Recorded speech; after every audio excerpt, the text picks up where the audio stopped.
This is WNCT 9 on your side weekend edition. Oh, Hurricane Matthew is going to be talked about for a long time here in eastern North Carolina. We've been talking for the past several days about the flooding potential we were going to see, and it's turning out to be the case. Yeah, we've been highlighting the significant flooding potential, and it's really starting to pan out right now. We've actually got some viewer pictures we're going to get started with. You're looking over at the Cedar Point area, and you can see just a massive wall of water kind of on the ground. It's hard to distinguish between grass and road. Pierce Legion out at Atlantic Beach, seeing the waves crashing on shore right there.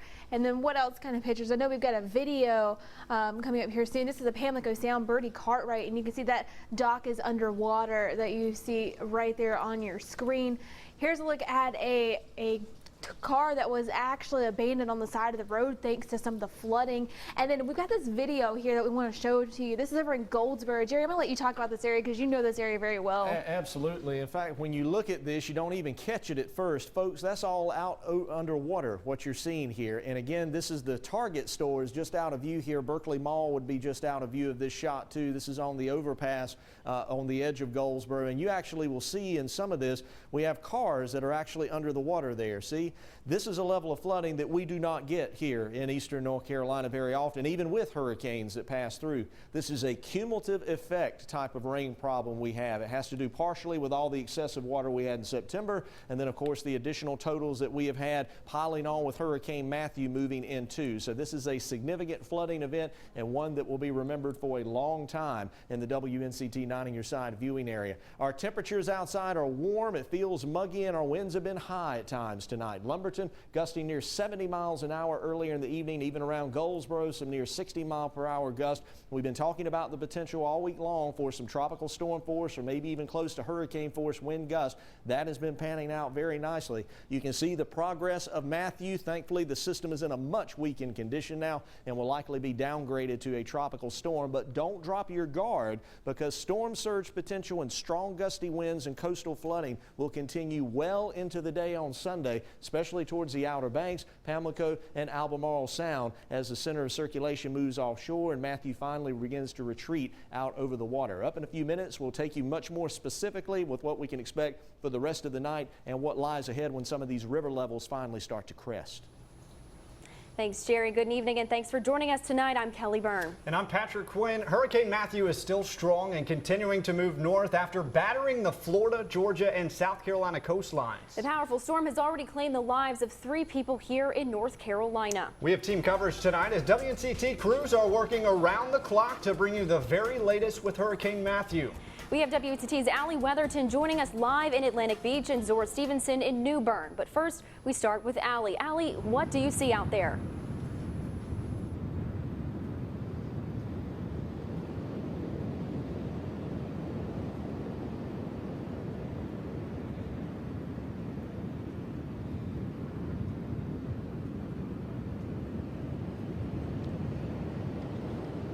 Conditions aren't too bad right now. The wind isn't picking up and it's not raining. Now that was a different scenario at like 6 o'clock today when the wind was just pounding and the sand was actually hitting me on my face. The biggest thing I'm noticing right now is this foam. It's just sweeping on the side of the sand, and you can see the ocean. If you can see, it's just hitting the dunes and everything. So we're going to take you to some video from earlier that I shot earlier in the day of Morehead City. Some roads were flooded, some areas.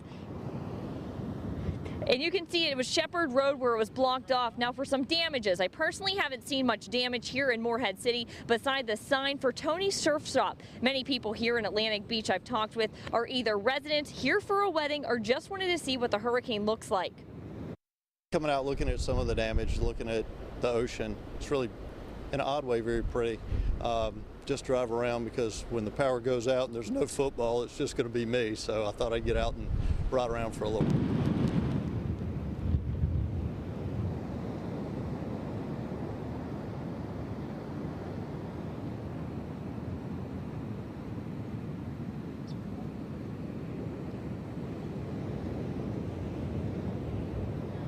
Looks like we're having some technical difficulties with Allie, but she is in Atlantic Beach and will be giving us the latest at 11 on WNCT. Now let's head over to Zora Stevenson in Newburn with the latest from there. Zora.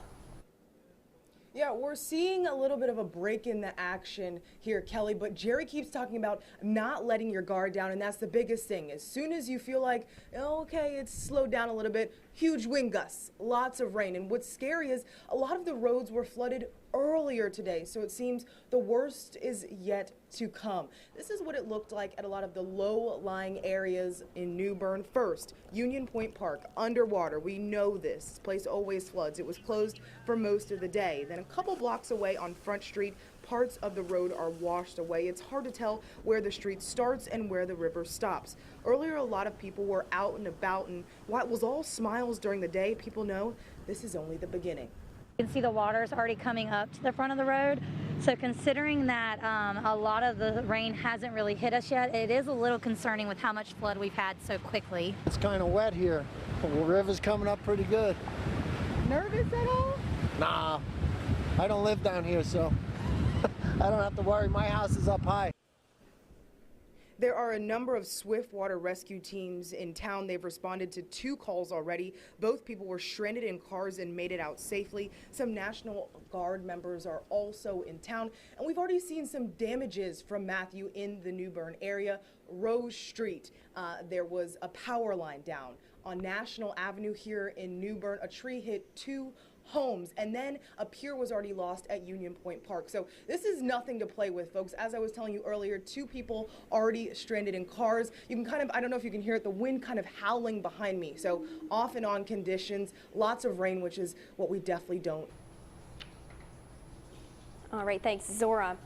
Well, turning back to Carteret County, the Emergency Operations Center in Morehead City was activated this morning. The county has brought in 2 National Guards and 1 swift water rescue team for assistance during the storm. Although tropical storm and wind gusts are likely, that is not the main worry. Our primary concern is devastating and catastrophic flooding. We're going to see flooding through parts of the county that typically don't see flooding. The potential for streets and roadways to be blocked is great, and it could last for several days. And several more inches of rain are likely through tomorrow. A shelter has been set up at Newport Middle School for those needing a place to stay. County leaders do advise that if you come across high water, you turn around, don't drown, and find an alternate route. And many towns and cities have set up curfews for the night. You can get complete details on our website at WNCT.com. The inland areas are being hit hard as well. In Greenville, water began filling the streets early in the day. This is what the Town Commons boat access looked like around noon. Now, this area is known for flooding during heavy rains. Here is some footage of road conditions earlier in Greenville on Greenville Boulevard. Many streets are blocked off right now because of the flooding. Some residents were out today just to get a closer look. So obviously there's the concern between a lot of rain, a lot of wind, low visibility when driving. If you don't have to drive, don't drive anywhere, because you know, water, vehicles, they do not mix very well. Greenville city leaders addressed the public this afternoon with updates on concerned areas for flash flooding. Mayor Alan Thomas and Fire and Rescue Chief Eric Griffin are urging residents to take precautions as Matthew comes toward and stays in the Greenville area. With flooding already in many parts of Greenville, they urge residents to stay indoors and not go in flood waters. Mayor Thomas airs caution to stay aware of your surroundings. If you see downed trees along a street or an area, whether you're walking or by vehicle, first of all, we'd urge you not to do any of that over the next 12 hours. But if you see that, assume there is a down power line. If you can't see it, assume there's an issue. For information on areas of concern for flash flooding, head to WNCT.com. Some residents in high-risk areas are not taking any chances. Lucille and James Mills started packing up as soon as they heard their home on Gum Road may flood. In 1999, during Floyd, they had to leave in the spur of the moment, and they are not repeating history. They've packed clothes and food and Lucille's supply of oxygen tanks. Mr. Mills says they were devastated after Floyd because they lost everything. But when he heard his house could get flooded again, there was only one response. It means that I need to get out, and it's a possibility I'm going to lose what we got. They packed their van early in the day. Mrs. Mills packed at least a half-dozen oxygen tanks to take to a relative's house for the time being. And moments ago, I spoke with Governor Pat McCrory on the phone. He cautioned all North Carolinians to stay off the roads. This is an extremely dangerous situation. We've already lost 3 lives. We have several people that may be missing. And sadly, for the eastern part of the state, this is going to be a prolonged situation. As Matthew continues to batter our coast, you can stay up to date on the conditions across our area, both right here and on air and online at WNCT.com. Don't forget, you can also track your forecast on our free mobile app. The First Alert Weather app is free in the Apple App Store and Google Play Store. And Governor Pat McCrory encourages you to download the free Ready NC app to find the latest traffic and hazard information in your area. You can also find safety tips where you can seek shelter and even important phone numbers, websites, and social media accounts for utility companies and agencies. It's all available on Google Play and the Apple Store.